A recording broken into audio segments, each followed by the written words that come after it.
on 24th Street.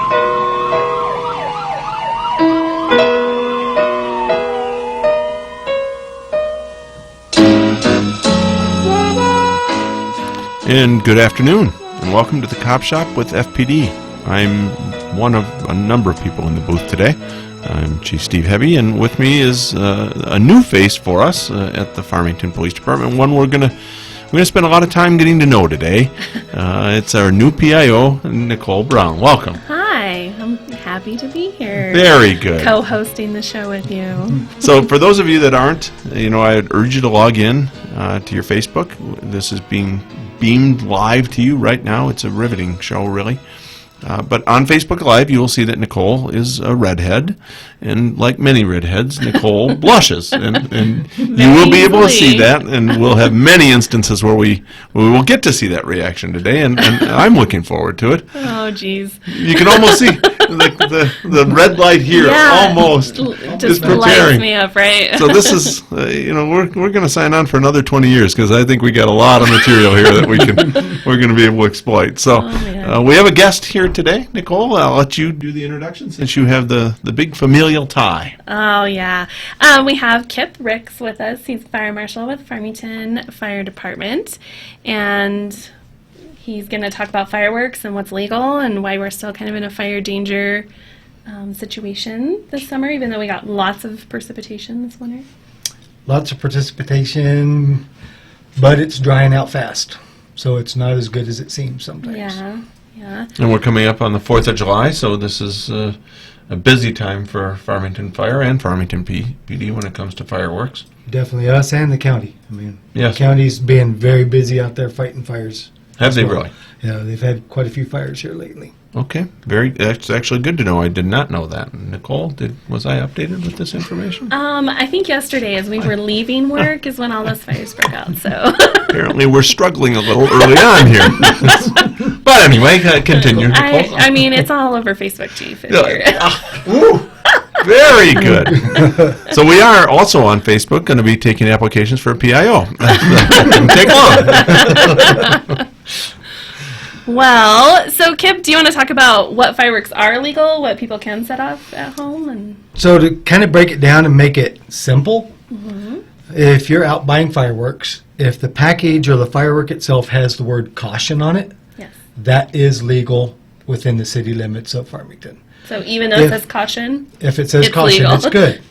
On the other hand, if it says warning, that is not legal in Farmington. Okay. Some of these, you can buy them outside the city limits, and they'll say warning, and in the county, they may be fine, but inside the city, they're not good. Fair enough. To kind of go a little bit deeper into it, aerial spinners, helicopters, mines, missile rockets, anything that basically leaves you and goes up into the air is not legal in the city of Farmington. Okay. Sparklers, handheld smoking devices, ground smoke devices, ground spinners, illuminating torches, toy smoke devices, those are legal within the city. Okay. And so what are the fire department and the police department are teaming up, correct? We do. We've done it the last several years where we have a police officer and we have a fire department personnel that ride together in a car, and we go around and we do patrols looking for the illegal fireworks. And what is the penalty if you find illegal fireworks? Penalty can be up to $500. It can be up to 90 days incarcerated, or both. Oh, that's pretty hefty. And so what are some of the reasons that we have those things banned within the city? The biggest one is the fire potential. Anything that goes up into the air and shoots off, you don't have control of it. It falls and hits the ground and is still smoldering. With as dry as the grass is we have right now, it can start a pretty good fire pretty fast. But in some cases, it can also land on neighbors' houses and things like that and present danger it can to your land neighbors. on roofs and stuff like that as well, which brings another safety precaution when you're doing these fireworks. Have a bucket of water there. As soon as you quit, once that firework is over, take it and dunk it in the bucket of water. That makes sure that it's out 100%. So that's something, we talk about the efforts of the PD and the fire, and we talk about the penalties and stuff, but when you get to the why are these things illegal? I mean, we have had instances where neighbors' houses have been set on fire and people have been hurt or put out of their homes as a result of somebody else using fireworks. Exactly. And it doesn't take long for that grass, especially the cheat grass that we have. Sure. Right now, the winds and this heat, it's drying it out. And that stuff is, I mean, for all practical purposes, it's like dry gasoline. It's just, once it gets going, it'll get away from you super fast. And we've had pretty good winds over the last week or two. Exactly. So that'll really fan it. Exactly. And also the cotton from all of the cottonwood trees in the cottonwood area. trees. Exactly. If you notice, it looks like it's snowing in June, and that is also highly flammable, correct? Exactly. Safe way to do it, man, come out on the 3rd and watch the city of Farmington's fireworks. Very good, because we have, coming up here from the 3rd through the 7th, we have Freedom Days. It's 33rd Annual Freedom Days. Were you aware of that? Yes. Very, very awesome. good. It is It's awesome. always a good time. And I think that Scott or his able staff, I'm not sure because they're just disembodied voices today, are going to have that up on their Facebook page or website so that you can see all the different events that we've got coming up over the next week or so, including the 4th of July parade, which is a favorite of mine. It's in the evenings, and you'll see FPD out there, and I'm sure FFD will be out there as well. We will have people. Very good. So, what other things are coming up during Freedom Days that fire department participates in? Is there anything in We particular? have the parades. We'll be out patrolling. And then we do have crews that are set aside strictly for that fireworks show. So they'll be working the public safety along with your officers. There are members of the county that come in and help with this. And we have trucks rolling around just for emergency medical, for fires if there's that kind of stuff. So does Farmington Fire leave the jurisdiction and go support the county? We do. We have a very good working relationship with the county. They have come in to Farmington when we've been super busy and helped man some of our stations, and vice versa. When they have fires that are larger than what they have people responding, they don't hesitate to call us, and we go out and help them as well. Very We're good. lucky to have that good working No, relationship that with is, the county. and that's not everywhere that has that kind of Exactly. cooperation, so that's great.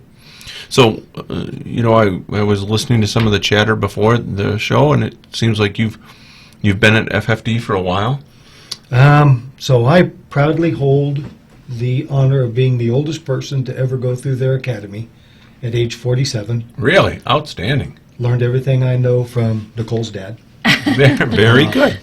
So, but yes, and I oldest person to go through the academy, get hired on with Farmington. I've been with Farmington for 13 years now, and for the last month, I've been the assistant fire marshal for the city. Well, very good. So, I know sometimes police, there's almost a natural rivalry sometimes between police and fire, and sometimes police maybe don't understand the hard training that you guys go through. I mean, there's a perception that maybe it's playing Xbox, and it's eating until you're tired, and then it's sleeping until you're hungry. Is that Washing roughly? trucks, Is handing that- out hugs. Washing yeah. trucks. Yeah, Dalmatian doggy barking day.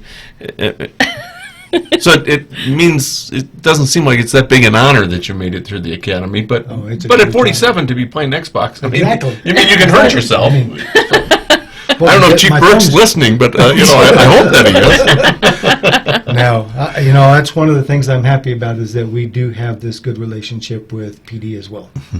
No, we do have a good relationship. So you mentioned Nicole's dad. You've known Nicole's dad, and you've known Nicole for many years. Perhaps there's stories that you're eager to share. No, she'll hit me on air. Well, That would be embarrassing to get beat up by a girl right now. well, an angry girl is a little more easily explained, and that could happen here. So, well, very good. So people should look for, and we're really not out there handing out a bunch of citations when we're rolling around. We are out trying to suppress some of the fireworks that are going on, and we will collect up fireworks that are either turned in or confiscated when they're being used illegally. But we're really not out there hanging a lot of citations on people. But, if it's a persistent problem, we do. Exactly. So the public can call dispatch, and dispatch will send officers, and combined with fire, we'll try and stop what's going on. Exactly. So, have you worked that detail? Year before last. Did you? Got the honor of doing it. It was fun. Was it busy? It was. I mean, lots of calls come in? It's not so much the calls. It was just more driving and listening and watching for stuff. That's how we. It's not hard to see where they are usually, exactly. is it? Yeah. Yep. Exactly. Oh, that's very good. Well, we'll take a quick break, and we will come back, and we'll probably go a little different direction with the second half of this show. But in the meantime, as we fade out, we'll give a shout out to Georgette Allen, one of the originals here, and I know she's dying because we're having a ton of fun here, and she's not getting to be here with us. So, shout out to you, Georgette. The Farmington Police Department has partnered with the City of Farmington to launch the Slow Down Farmington campaign. We're asking citizens to join the campaign and serve as advocates for their community by reminding others to slow down and take their time, not a life. Participation is easy. Stop by the police department or City Hall and pick up a Slow Down Farmington sign to display in your yard. Snap a photo of you, your family, or your pet next to the sign and share it on social media using hashtag #SlowDownFarmington. The Farmington Police Department, your department, our community. Hi, I'm Yael Cassander. And I'm Don Glass. And we host A Moment of Science. For more than 20 years, A Moment of Science has been taking an entertaining look at the science behind some of life's most perplexing questions. In just 2 minutes, you get a look at the fascinating world around us and beyond. We hope you'll tune in. For more information about A Moment of Science or to download our latest podcasts, visit us at amomentofscience.org. Listen weekday afternoons at 5:45 on KSJE. Hi, I'm Tracy Hales-Vass, writer, retired professor of creative writing, and founder of One Book, One Community. I now host Right On Four Corners every Wednesday, 10:30 to 11, when I'll talk to local and regional authors. So please join me Wednesdays here on 90.9 FM, KSJE, Farmington. Hey everyone, it's your host for the World Beat Show, Scott Duran, and I want you to join me every Saturday at 11 a.m., where I take you on a journey around the world and show you traditional and modern style world beat music. Music from Africa, Spain, France, Japan, China, heck, even songs and artists from the United States itself. So join me every Saturday at 11 a.m. only on the KSJE 90.9 FM.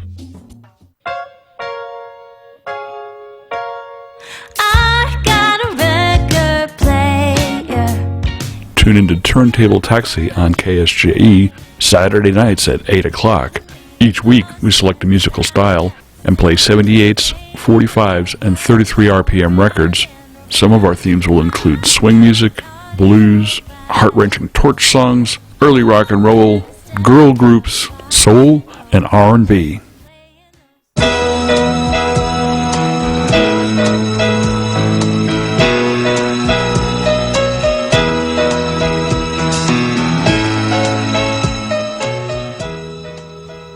And welcome back to the Cop Shop with FPD with your host Nicole Brown and Kip. And Kip, you were talking a little bit about some of the dangers as well that we didn't get to before we went to break. Some of the dangers with seemingly innocent things like sparklers. Exactly. So, I mean, a sparkler, as innocent as that does seem like, and we always let our kids play with them, need to be careful with that. Sparkler burns at 1,200 degrees. Keep in mind, wood burns at 575 degrees. Glass will melt at 900 degrees. So you got to be really careful with them and supervise your kids. Just don't hand it to them and let them go running around because they could get severely burned. One of the stats that's out there is that about a quarter of all the ER visits during this time of season is from sparklers and fireworks. Actually, I didn't know that. I did know a couple of years ago a defensive lineman in the NFL was celebrating 4th of July. It was getting close to training camp, and actually a firework blew up in his hand, and he lost a couple of fingers and was, almost ended his career. It definitely was a bad injury for him. So it's a fun time of year, but it is a dangerous time as well. Exactly. Be very careful with them. So, well, thank you for being here, Kip. And Thank you. We urge people to practice celebrating the 4th of July, but do it safely. Definitely. And don't burn anything down. Please. Very good. And Nicole, you've been working with Georgette some as Georgette's moved to her new position, but we've had a fairly big story for our area that we've been working on, and it's not a happy story, unfortunately. And so you've got some information on it. Yes. We hopefully most people know about our missing person, Cecilia Fanona. She was last seen on May 31st. And the person that she was suspected to be with, Jerry J., he's been detained on a warrant from Farmington Police Department for financial withdrawal from a financial institution. And he's being held in Sparks, Nevada. So we're really looking for, as the department, anybody that has saw either one of them or anybody that maybe caught them on surveillance footage at one of their businesses, because, we are concerned about her because he's been detained, but we have not located her. So we, anybody that's got information on her or on him, saw them, anything like that, they're suspected to have traveled through the Navajo Nation. So that's something that where the family's heavily looking, and the department is working with several other departments for everyone to search their areas and try to get information on her. It's becoming something that we're really concerned about. So that it is, and when you see these nationwide, and we've seen these missing persons, I think there's a missing mom right now in Utah or someplace like that the police are trying to find them, and it is a very difficult circumstance, very difficult for the families, very difficult for the departments involved. You're doing your best. In this case, like you mentioned, he was picked up in Sparks, Nevada. There's a lot of driving between here and Sparks, Nevada. Mm-hmm. It's a big area. We are extremely concerned that something bad has happened to Cecilia, and we are urging anybody that has any information that can come forward and help us. We are coordinating with other agencies across the Southwest, and that involves multiple states, including Nevada and Arizona, as well as California departments, to see if we can locate her and find out what's happened, because she hasn't been heard from now in over 3 weeks, and so the fact that he was using her card at ATMs wasn't a good thing for us. On another front, that's sad for our community, but we also had more news this week that was sad as well. This last Christmas, Chief Burke and I and my wife started something called the Guardians of the Good, and we solicited nominations for people around the county who are just everyday people that are living their life and doing the best they can, facing difficult circumstances. And one of the names that was sent in to us was for a Tony Samora. Tony was extremely sick, had been battling cancer for quite a while, was also a caretaker to her husband, continued to work out here at the casino,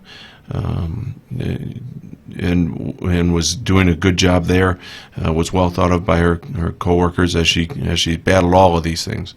And we are pleased to recognize her as one of the Guardians of the Good. And this week we learned from the family that she's gone into hospice and is not expected to survive much longer. And the family has put up a link to GoFundMe. Yes, and we shared that on our Facebook page, and I think Farmington Fire shared it on theirs as well, because both you and Chief Burke were involved with the Guardians of the Good. And it is set up by the family, and it's to kind of help with those funds for her services, because they know that it is kind of the end of her battle with cancer. And we just wanted to share that with everyone, so that if they feel inclined to donate, that's where you would do it. It's going to go directly to the family. So that was, very sad news. She's 59 years old, I believe. And so it's very sad when you're facing those kind of odds and you've been such a good person battling and supporting your family. So our thoughts and prayers are with Tony and her family, and we do urge you, if you can, take a look at that account, and the money's going to be used for burial costs for Tony. It's come down to that. So if you can give, we would appreciate it, and I know her family would too. Yes, very much so. So with the last few minutes, we're going to play, just a little different game here. Well, but on a good note, the Riverwalk trails are open. Oh! We don't have to talk about me yet. Really? And yet we're running out of time. You're right. The Riverwalk trails are open, and that's something Kip talked about, that we've had a lot of rain and a lot of moisture, but that it's also dried up pretty quickly. Yes. And the river was overflowing for a little while, and it really has shrunk back. I was down there on the trail earlier this week, and it's wide open. A lot of people using it. That's good. Yeah. Get out there, use the trails. It's a good time. Have fun. So, the official NFL team of the Farmington Police Department, Nicole, yeah, is what? I really feel like we have so many individuals within the department that you can't nail it down to one official team. Well, I know that the chief of the department prefers the Packers. Really? But I know that other people within the department have their own team. While we are diverse and we do support diversity, largely we don't care about that when it comes to football. So Nicole is right-ish, if you can. Yeah. She is correct that the department's sanction is on the mighty Green Bay Packers. I can't even get out of this booth because Scott is such a Buffalo Bills fan, and he's constantly trying to insert that into our shows. Almost Cue the Buffalo Bills picture. Yeah, I mean, that's... Well, just rip down the big fat head he has in his office of Jim Kelly, and that's all I can take. So I'm very proud of you. You've done your work on that. And now, Kip, you had several very interesting personal probing questions that you wanted to ask Nicole. I don't know if they can see on camera, but she's got her hand around my throat. Boy, if there was only a policeman around, they could do something about it. This is why fire is such a close family. Yeah. Yeah. Don't throw each other under the bus. Well, PD does. PD does. So we will probably pull off. We'll have other probing, and so if you have questions that you'd like to know more about Nicole, she's just starting her foray with us, and we urge our listeners to get on Facebook and message us with questions that you'd like to know about her, like, how is her first week gone, or how fast does it take her before the blood drains back out of her face after she gets undressed? Yeah. I mean, these are questions the world wonders. The fact that you have little footballs hanging from your ears is what prompted the Packer question. Yeah, I felt like this was more about style. Really? Well, wrong again. Not about football, but everything goes that way. So we're kind of learning about each other, and we'll continue to do that on air in the coming months. But in the meantime, we wish you all a great 4th of July and hope to see you down there at Freedom Days. Thank you.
The beacon has never been brighter. This is KSJE Farmington On the air at 90.9 FM and HD, and online at ksje.com. Robots the size of blood cells, Earth-like planets outside the solar system, science fiction. No, science faction. Join us, Seth Shostak and Molly Bentley and KSJE Saturday mornings at 8 a.m. for Big Picture Science. Big Picture Science steps back to get the wide-angle view on science and technology. So think big. Big Picture Science, Saturdays at 8 a.m. on KSJE, the information and cultural beacon of the Four Corners. On the Media is all about print, broadcast, and the internet. And civil liberties, we do a lot on that. The show is about technological utopia.